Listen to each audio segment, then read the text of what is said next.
Keep it going for Hey Ass. What you playing? That was awesome.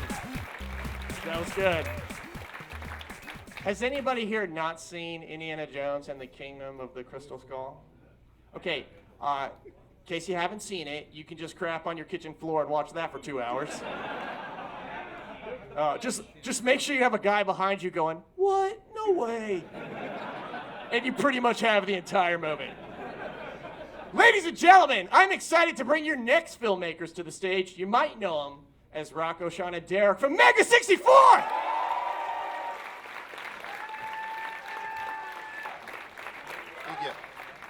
Guys, thank you for joining us. Now, you guys have been making videos for a really long time now, right?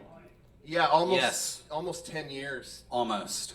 Very close to 10 years. And what's one of the favorite ones that you've made over this whole time? This next one. Oh, yeah? Yeah, it's the best. Yeah, it's ever. just on a level that it's not even, no point explaining Well, it. what's different from the previous ones? Well, this one, we've done parodies in the past. Yeah, but that's played out. We're tired of that. We've done that. This is all original, not inspired by anything ever 100% before. original on a level of science fiction that it's hard to even convey. For real? It's not worth it. Yeah, most videos take from something else, but this is just a seed of our own imagination. Wow, okay. Well, this is a bit of a departure for you guys, but I mean, I'm into it. You guys into it? Yeah! All right, well, let's see what the guys from Mega 64 brought us. Roll it. Time travel has not yet been invented. 30 years from now, it will be. That makes me a game looper.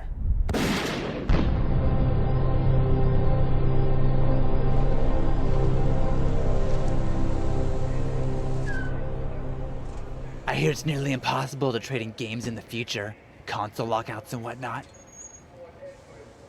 So what do you do with a game when you beat the 90-minute single-player campaign and you don't have enough money for the multiplayer pass? Obviously you send it back in time and I shoot it with a shotgun. The future is flooded with bland, brainless games and nobody knows where it started.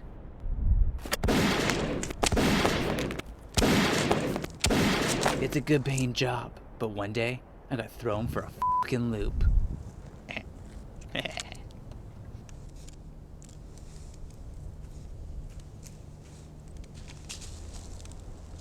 Now, I'd seen some shitty titles before, but this was something else.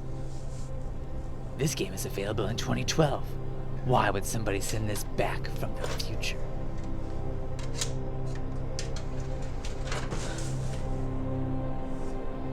Ah, they rebooted it. Well, I have to see what the future of games looks like.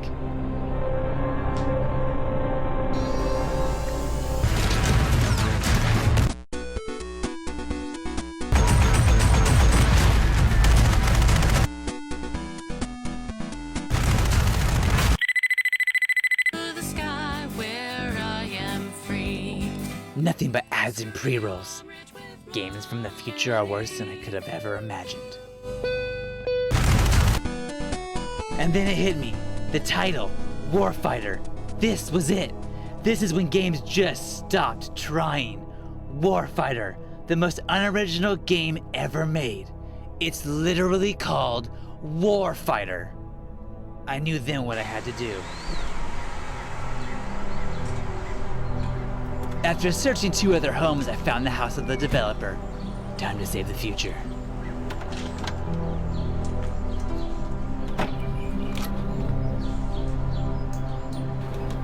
I'm here for the game. Oh, you're here for the game, huh? Well, if you want the game, you're gonna have to go through me.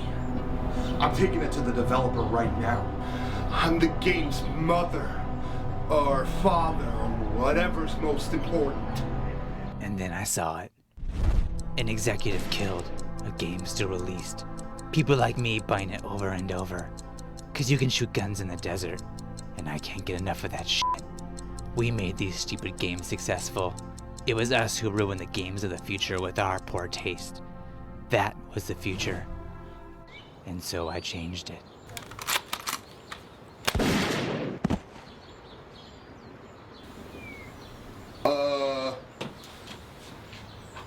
I'm still releasing this. Someone else will buy this piece of shit.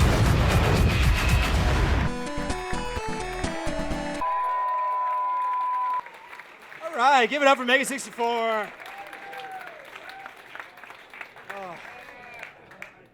Those guys are so great. It's a nice breath of funny, fresh air every time they deliver something.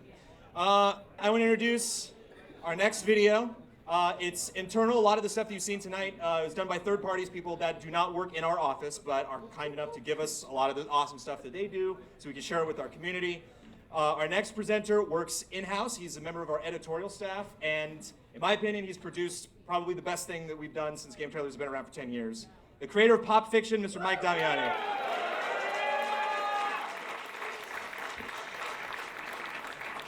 Thanks, Brandon. So, just to fill you guys in, I mean, Mike's all over this show. Like, Mike works really, really hard on this show, not because he gets paid more to do it, but just because he's just absolutely obsessed with this concept and he's really taken it a long way. So where did the idea come for this video that we're about to see? What do we need to know beforehand? I think a lot of people have been saying for a long time that we've been doing too many Nintendo myths.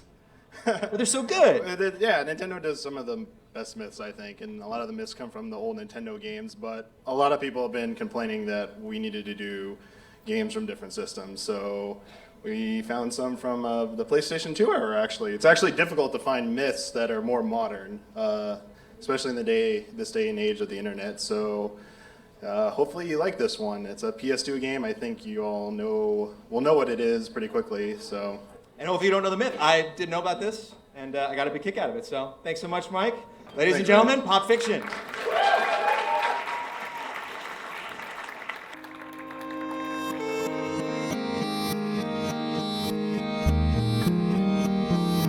Somehow you found your way here to me.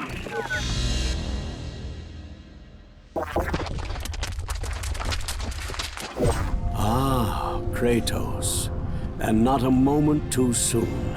The God of War series has clawed its way to the pantheon over the past decade to become one of Sony's marquee franchises. Its lead protagonist, Kratos, is easily one of the most recognizable faces in the PlayStation family, and he's gone on to make cameos in a plethora of games due to his popularity. The brutal nature of each game taps into our primal rage, and its breathtaking set pieces, inspired by the wonders of Greek mythology, never cease to amaze us.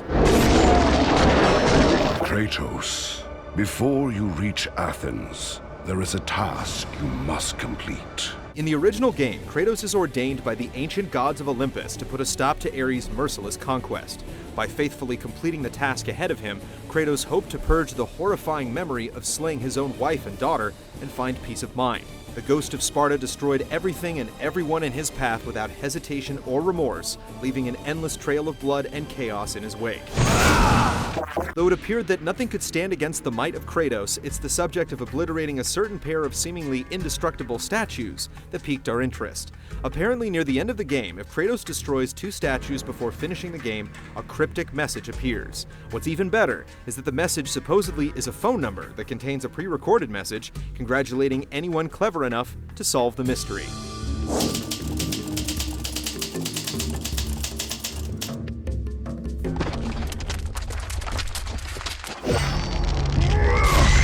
In order to unlock the secret message, you'll first need to play through the entirety of God of War.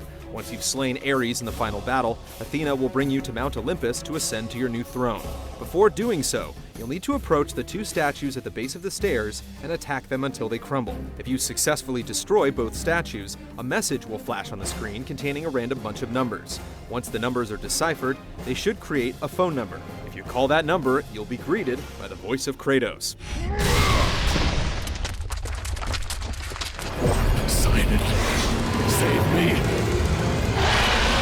We decided to play through both the original PS2 version and the HD re-release. After slaughtering countless foes, we finally managed to come upon the throne room in question.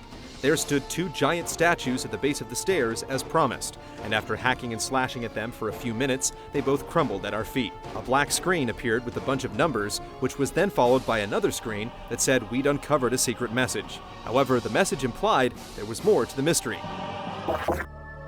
After unscrambling the numbers, we realized it formed a phone number. We dialed the number, and to our surprise, we were greeted by none other than Kratos himself. By the gods, you've done it. After a few words, he was interrupted by another voice, one of the game's designers, David Jaffe. Who are you? It's me, David Jaffe. I directed the game. The two exchanged a few words before Kratos grew tired of David's remarks and killed him. up close, you actually look kind of pasty, if you don't mind me saying. It's kind of gross. Oh, like that's it!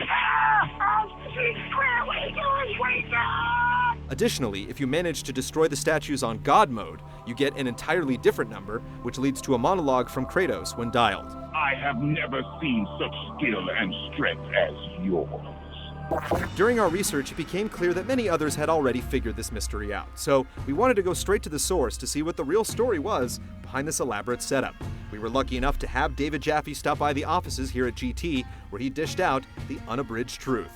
Well, a couple reasons that the Easter egg came about. I mean, I grew up with like the Activision games where when you got a high score, you sent away, you got a patch from Activision or you got a poster or whatever. And I never got any of those, but I saw them like in the video game magazines and stuff. And as we were kind of running out of things to give away that were sort of virtual goods, whether it was a new costume or behind the scenes video, we were up against the wall going, well, what can we give away that we can afford to make in time? And it was also kind of a thinking back to those days and going, God, that was so cool that you could actually be on the playground and see somebody with a patch from Laser Blast on their jacket and go, oh, you're awesome at Laser Blast. And so I was talking to Sony about that, and we just, at the time, they didn't have the infrastructure as a Sony Computer Entertainment to sort of, build that kind of like, okay, send in a card and show proof and we'll verify it, then we'll ship you a statue of Kratos from the warehouse. It was just too big of a thing too soon in the life of the company, it sounded like. And so this was sort of our attempt to give players something more tangible than just something in the game that sort of lived outside of the game. So that was the original impetus. And then the thing that followed up was just a remembrance of, as a kid, there used to be things like Dial a Story that you used to like dial before you went to bed, and they'd tell you like a story, like 5 minutes and stuff. And I always thought that was really, really cool. And the idea of being able to hear Kratos on your phone, I don't know. I mean, probably, look, God of War was very obvious so anybody playing the game who should have been playing the game, sort of 18 or 17 and older, probably, they're like, dude, this is for babies. I don't give a shit about Kratos on my phone. It's not the real Kratos, But I think it was sort of that happy memory of childhood of, hearing these characters on the phone with the desire to find our version of Activision's, patch that you could send away for was really what gave rise to this. I wrote both of the Easter eggs. The one with me finding Kratos, honestly, I figured by the time somebody finds this, it's going to be a year and a half post-launch. And so, I'm not worried about messing with the brand, and it'll have been out there. Maybe there's a sequel, which it would have been announced. And so I just figured let's have fun with it and be stupid. And if you were going to spend, I don't remember how many hit points we put on those statues you had to break, but if you're going to spend 15 minutes, maybe 25 minutes hitting the damn statue over and over and over, we wanted to give you something interesting that you didn't expect. And so it was like, hey, let's have one of the creators talk to the creation, and what would that be like? And it was just kind of a way to do something that was a little unexpected. I will show you what real power is. We can only hope that Olympus holds more secrets that are waiting to be discovered, but it's hard to imagine any of them topping the hidden phone call with Kratos. Unfortunately, even a secret as elaborate as this one couldn't remain a mystery for long in the age of the internet, but we can only hope that it'll force developers to get more creative with future Easter eggs.